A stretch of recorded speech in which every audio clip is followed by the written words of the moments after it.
Hi,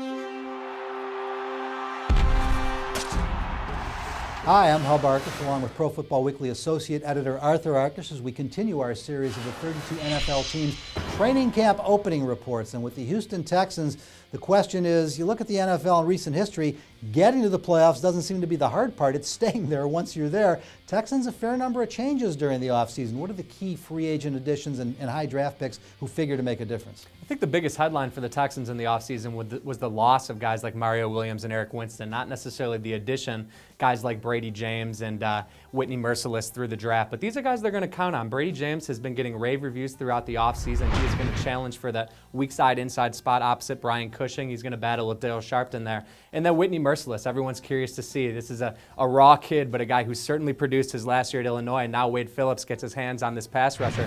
What's he going to be able to do in this defense? How many opportunities is he really going to get? This is a team that most of the season on offense was out without either their quarterback in Matt Schaub or their all-pro receiver in Andre Johnson, and yet they got enough done. It's a high-powered offense when healthy. What will their focus be in training camp as far as the biggest improvement they need on offense? Well, I think even without Matt Schaub last season, it wasn't all on TJ Yates and the offense becoming one-dimensional just because of him. The wide receiver play was not good enough. Andre Johnson, of course, out of the lineup. They didn't get enough out of Jacoby Jones, who is now no longer in Houston. Kevin Walter had his worst season in the past 4 or 5 years. So finding that wide receiving core, getting that rotation. They drafted a couple guys, Posey Martin, Posey. They've got this undrafted kid from last year, Lester Jean, who they think can contribute. So finding kind of the pecking order at the wide receiver position is hopefully going to create more balance, of course, with Andre Johnson and Matt Schaub back. Defensively, this club finished 4th in the league in what I think is the most important stat, points allowed.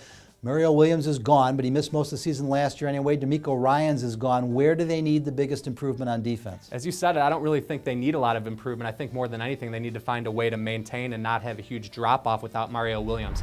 I will kind of pick on the one weak link of this defense is KAREEM Jackson, former first-round pick, still hasn't lived up to that draft status. Last year, they were able to kind of hide him. They had Jason Allen in a platoon role. Allen's gone. They brought in Alan Ball, a former Wade Phillips disciple out of Dallas. So we're going to see if KAREEM Jackson can finally live up to that draft status. If not, he's going to be challenged by Alan Ball and some other young kids opposite Jonathan Joseph, who, of course, was terrific last year. Which of the young veterans on this roster figure to be and need to be the most improved players for the Texans? Well, it sounds funny to say. Connor BARWIN coming off a career year. I think he's going to be even better. You'll remember he had the horrific ankle injury 2 seasons ago. So last year he was focused on his recovery, learning a new position. Now he's had a full offseason at outside linebacker. We'll see how much better he can be. On the offensive side of the football, James Casey, they call him a jack of all trades. With Joel Dreesen out of the equation, they're looking for a second tight end in that 2-tight heavy offense. James Casey's going to have an opportunity to be productive. Any veterans on the bubble, either to lose their job completely or just drop out of the starting lineup? Again, I think a lot of the big defections already happened. I will call a couple guys out. Antoine Caldwell is going to be challenged by the young rookie Brandon Brooks on the right side